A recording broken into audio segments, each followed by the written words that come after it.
सागर, तुझ्या सर्व ग्रुपमध्ये ज्यावेळेस मी चर्चा करतो किंवा प्रिपरेशनचा कुणाचा पॉझिटिव्ह कुणाचा निगेटिव्ह किंवा कशाच होतो, तर एक कॉमन फॅक्टर येतो. मला अक्षय सरांनी पण सांगितलं होतं की सागरचा जजमेंट आणि एसेचा प्रिपरेशन खूप स्ट्रॉंग होतं. तर सर्व विद्यार्थ्यांना तू काय सांगशील, प्रिपरेशन कसं केलं होतं आणि कसं करावं जजमेंट आणि एसेच?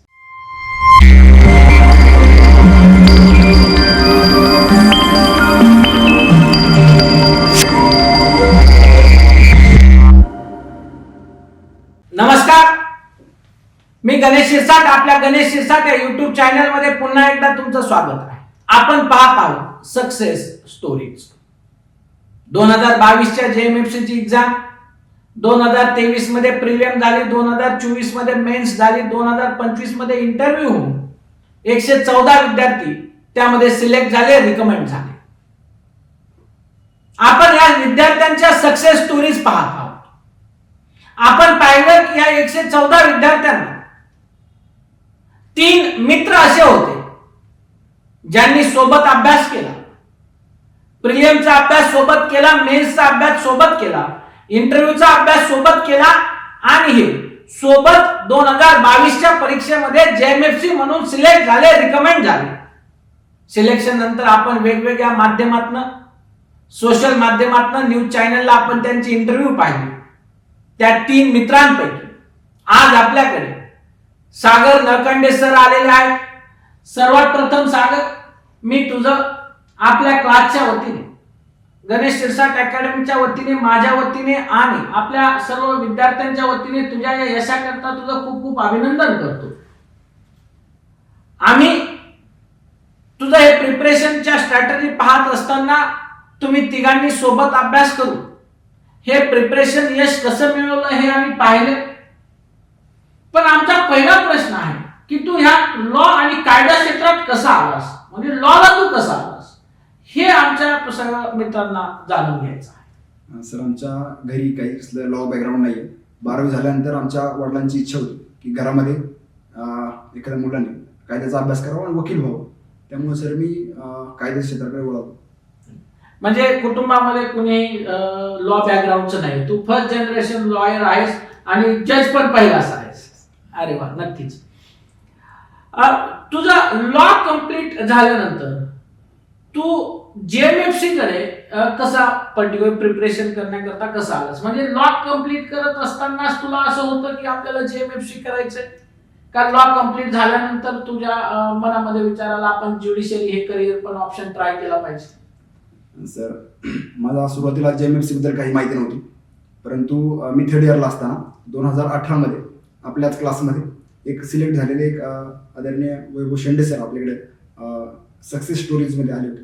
त्यांना पाहून मी मोटिवेट झालो आणि मग मी या परीक्षेबद्दल उत्सुक होऊन मी प्रिपरेशन चालू केली आणि मग मी या क्षेत्राकडे JMFC कडे वळालो.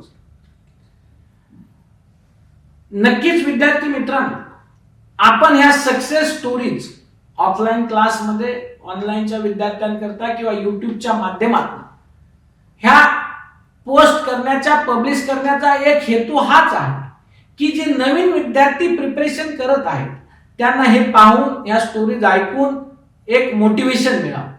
जसं आताच सागर म्हणा की आपला एक विद्यार्थी आहे वैभव शेंडे, जो फर्स्ट अटेम्प्ट फ्रेशर म्हणून JMFC झाला होता, जो LLB चे 5ही वर्ष माझ्याकडे क्लासला होता आणि प्रथम प्रयत्नात तो जज झाला. त्याला ज्यावेळेस आपण क्लासमध्ये त्याची सक्सेस स्टोरीज किंवा एक्सपिरियन्स शेअर करायला बोलवलं होतं, त्याचे व्ह्यू पर्टिक्युलरली त्याची स्टोरीज पाहून, त्याचा अनुभव ऐकून कुठेतरी त्याने मोटिवेशन घेतलं आणि तो आज सिलेक्ट झाला. कुठेतरी त्याचा अनुभव ऐकून तुम्ही मोटिवेशन घेऊन तुम्ही त्या जिद्दीने प्रिपरेशन करून सिलेक्ट व्हावं, हीच या सगळ्या पर्टिक्युलरली इंटरव्ह्यूचा मागचा खटाटोप किंवा प्रपंचा मागचा सार आहे. सागर, JMFC प्रिलिमचं प्रिपरेशन करत असताना तुझी प्रिपरेशनची स्ट्रॅटेजी काय? सर, प्रिपरेशन करत असताना प्रिलिमसाठी सर मी आपल्या क्लासच्या नोट्स, आपले कन्सेप्च्युअल क्लॅरिटीसाठी आपले क्लास आणि बेरॅक्टच्या पलीकडे मी गेलो नाही आणि माझा हा मूळ दुसरा प्रयत्न होता. मी पहिल्या प्रयत्नासाठी कसल्याही क्वेश्चन बँक सोडवली नव्हती, परंतु मी दुसऱ्या प्रयत्नामध्ये ती चूक सुधारत मी क्वेश्चन बँकचा आधार घेतला आणि या सगळ्या गोष्टींबाबत क्वेश्चन पेपरवर पण फोकस केला त्यामुळे मला प्रिलिम्स सोपी आहे.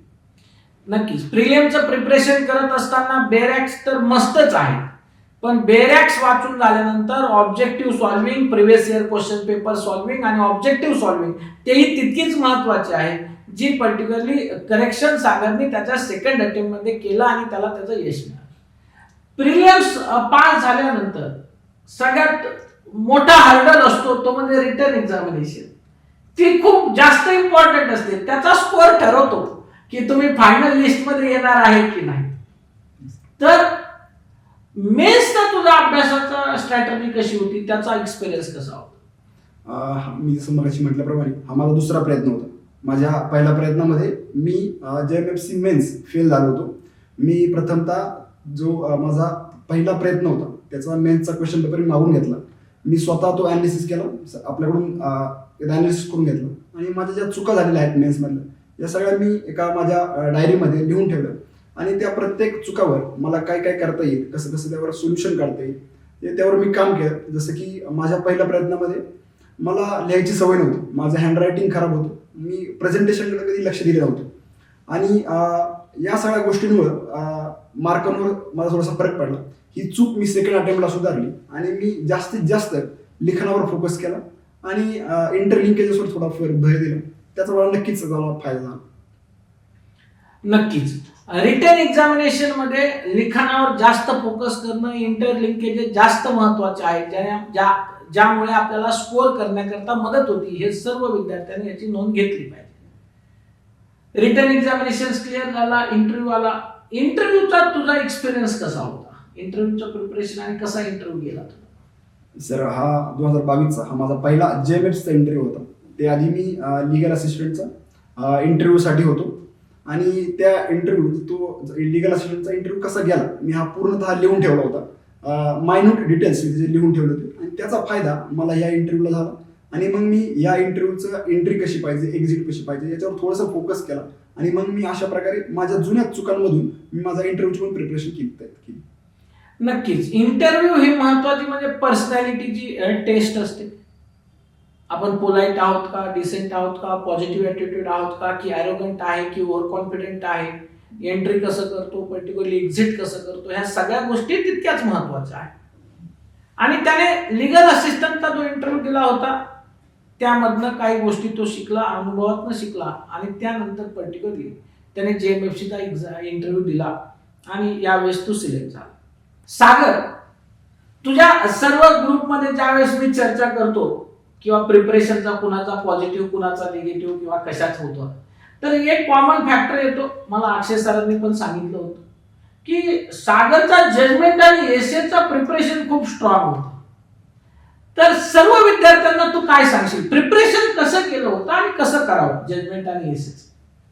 सर मी सुरुवातीला जेव्हा पेपर अनालिसिस केला तेव्हा माझ्या असं लक्षात आलं की ह्या मेनच्या 200 मार्कापैकी 60 मार्क हे एसे आणि जजमेंटसाठी आहेत.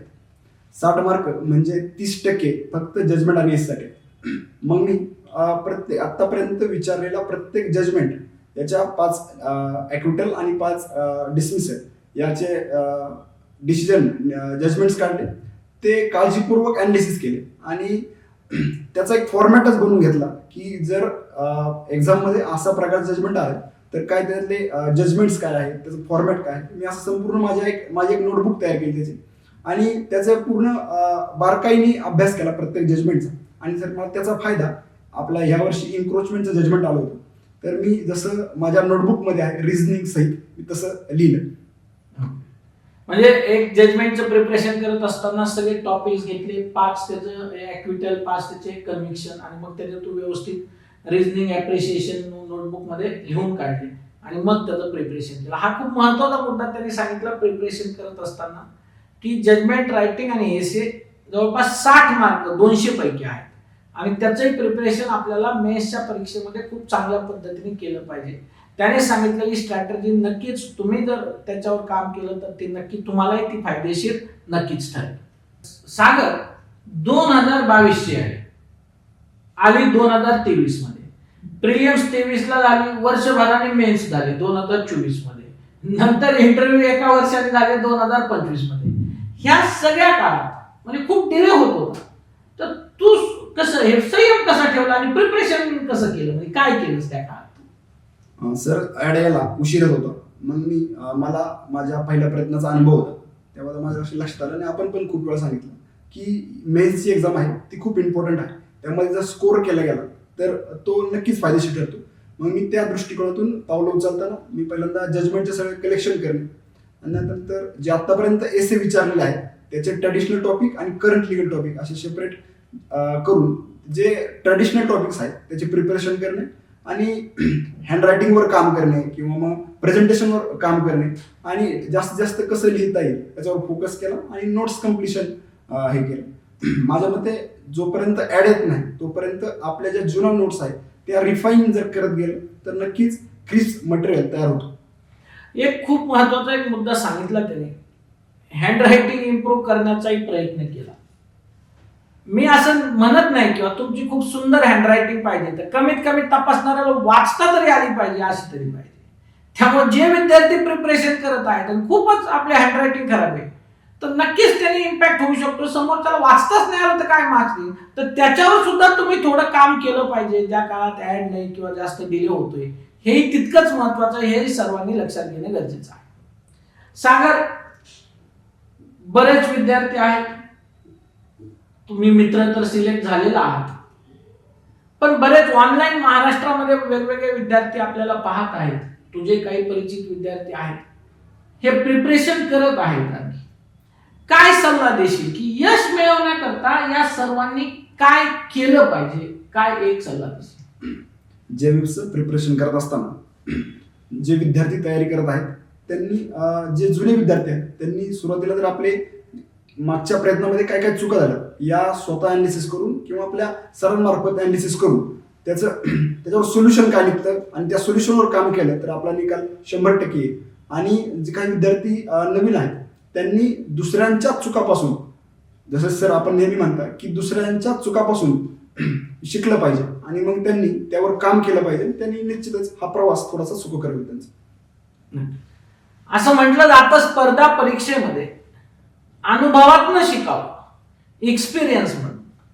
म्हणजे आपल्याकडे मागच्या अटेम्प्ट आपण एखादा दिलाय, आपण सिनियर आहोत, मग काय चुका झाल्यात हे पहिल्यांदा शोधलं पाहिजे, त्या चुका दुरुस्त केल्या पाहिजेत आणि मग आपण तिथे पुढे नेक्स्ट अटेम्प्टला आपण त्या क्लिअर केला पाहिजे.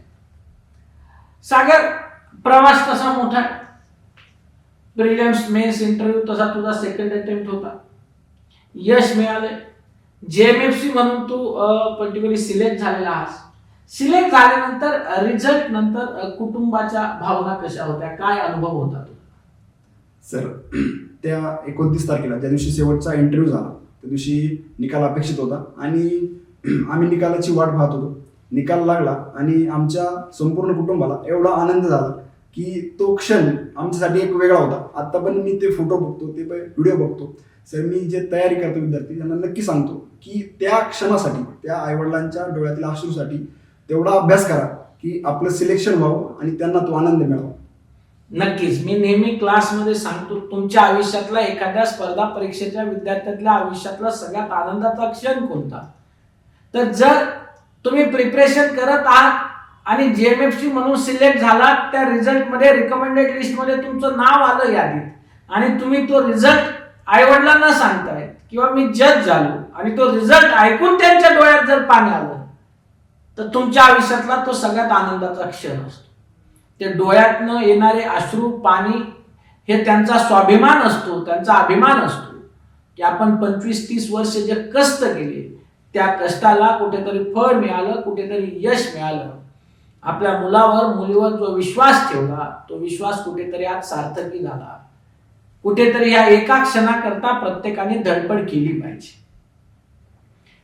सागर, या जेएमएफसीच्या प्रिपरेशन मध्ये तसं पाहिलं तर तुझा प्रवास सेकंड अटेम्प्ट मध्येच कंप्लीट झाला. फर्स्ट अटेम्प्ट मध्ये तुझं राहिलं, पण नंतर आपण पाहिलं तुझे 3 मित्र शुभम सर असतील, अक्षय सर असतील, अक्षय सरांना तर आपण नेहमी डबल जेएमएफसी म्हणतो, त्यांचाही अनुभव तू पाहिलेला आहेस. ह्या सगळ्या प्रवासामध्ये कधीतरी असं निगेटिव्हिटी आली का, डिमोटिवेट झालं का किंवा डिप्रेशन मध्ये जाईल असं वाटलं का? तर हे असं कधी वाटलं का, आणि जर वाटलं तर ओव्हरकम कसं केलं हे तू आम्हाला थोडक्यात सांग. सर, या JMFCच्या प्रिपरेशन दरम्यान असं नेहमीच होतं की भरपूर वेळा ॲड लवकर येत नाही. ॲड आली तर मग परीक्षा लवकर होत नाही, किंवा मेन्सचा रिझल्ट डिक्लेअर होत नाही. मेन्सचा रिझल्ट डिक्लेअर झाल्यानंतर पेपर लवकर होत नाही, इंटरव्ह्यू शेड्यूल होत नाही, 6-6 महिने इंटरव्ह्यू शेड्यूल होत नाही. तर या दरम्यान डिमोटिवेट भरपूर वेळा डिमोटिवेट होतं. परंतु जर आपला एक स्ट्रॉंग ग्रुप असेल जो की एखादा विद्यार्थी डिमोटिवेट झाला तर त्याला मोटिवेट करणं जर केलं तर अशा या परिस्थितीतून ओव्हरकम करता येतं. आणि असाच आमचा एक ग्रुप होता. त्यामध्ये शिवम सर असतील, अक्षय सर असतील, आणि अजून एक मोठा ग्रुप आहे. त्यामधील काही विद्यार्थी अजूनही तयारी करत आहेत. तर असा एक सगळ्या विद्यार्थ्यांच्या मदतीने हा प्रवास चांगला झाला. नक्कीच. सागर, 3 मित्र आहेत.